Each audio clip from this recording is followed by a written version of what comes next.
as great as it was, as awesome as it is to hear the success, the production, and how Bryce Young is taking full, total, complete command ownership of the quarterback room, there were some other aspects of the scrimmage that were standouts, that were highlights, that were marquee moments from over the weekend at Bryant-Denny Stadium. And the first one was, how about ROYDELL Williams, y'all? How about the running back ROYDELL Williams? The brother went off. The sophomore from Hueytown High School here in the Birmingham area. I was told by a number of different sources who were at the scrimmage, this dude had the best day of all the running backs, over 100 yards rushing. He broke a 40-yard run to the house for a touchdown. And this is a guy that's battling for recognition in the running back room just due to he's fighting against, Brian Robinson. He's fighting Jace McClellan. He's fighting Keelan Robinson. He's fighting Trey Sanders, of course,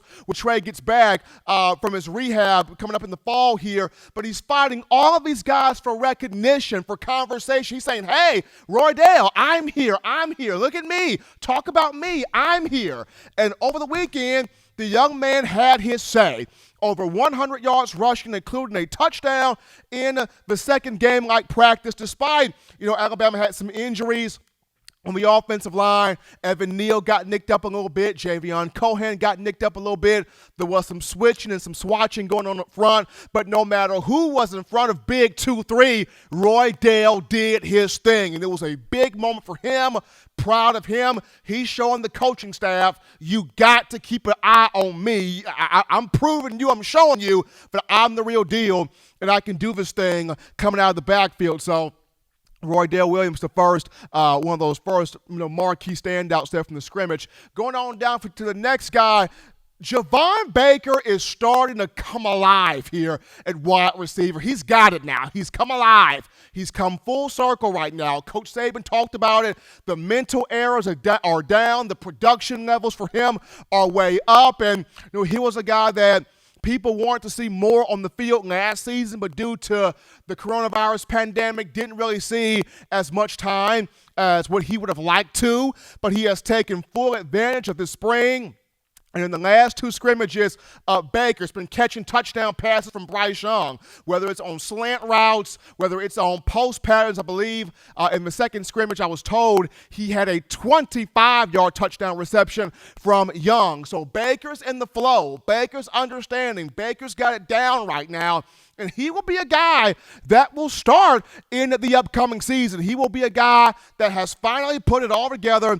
Look for him to start in the upcoming season, along with, guys like John Mechie, Slade Bolden, and Xavier Williams. Baker will get quite the amount of playing time. Very proud of his growth and progression. But along with Baker here, will Alabama have two tight ends? Is Alabama popping two tight ends in the fray? Yes, they are.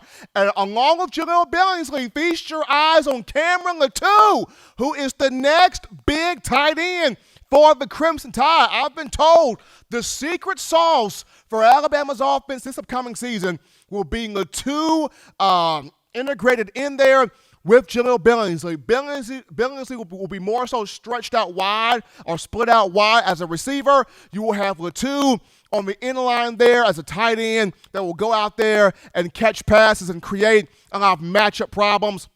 According to Coach Saban, this young man, tremendous spring, a lot of maturity, has become a very prominent, productive C-gap blocker there on the end line. But he's got the hands, he's got the route concepts, he's got the physicality. And it was actually last season in practice where the tight ends were starting, the quarterbacks, were starting to develop that chemistry with LATU, and they were hitting him for touchdowns in practice, and that got the coaching staff's attention to really bump him up, raise him up, elevate him on the roster. And going back to his days with the New England Patriots, this is what Bill O'Brien had in the pros. He had a Rob Gronkowski that he would split out wide, and he would have an Aaron Hernandez that he would put on the end line or put him out wide also to create just a ton of matchup problems, a ton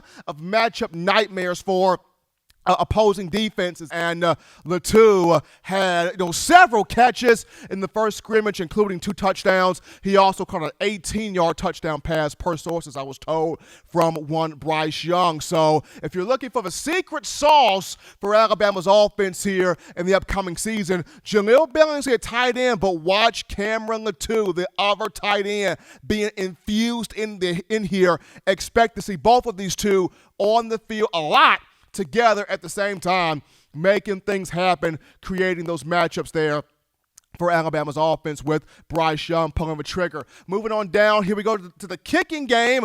Perfection still lives for Will Reichard. Perfection still lives for the junior, by the way, of Hoover High School here in the Birmingham area. Reichard made all 5 field goals in the second scrimmage, including a game winner there, and the young man that had made all 14 field goals a season ago, made all 84 of his point after touchdown attempts. So to have him back out here as one of the leaders of the team and one of the strengths of the team, just seeing how for so long prior to this past season, you as Bama fans were wondering, do we have a solid kicker? Does Bama have a kicker? Does the Tide have a kicker? I'm tired of sitting here and watching other programs make 50-plus yard field goals, and I'm sitting here doing my own Life Jennings impersonation. Must be nice.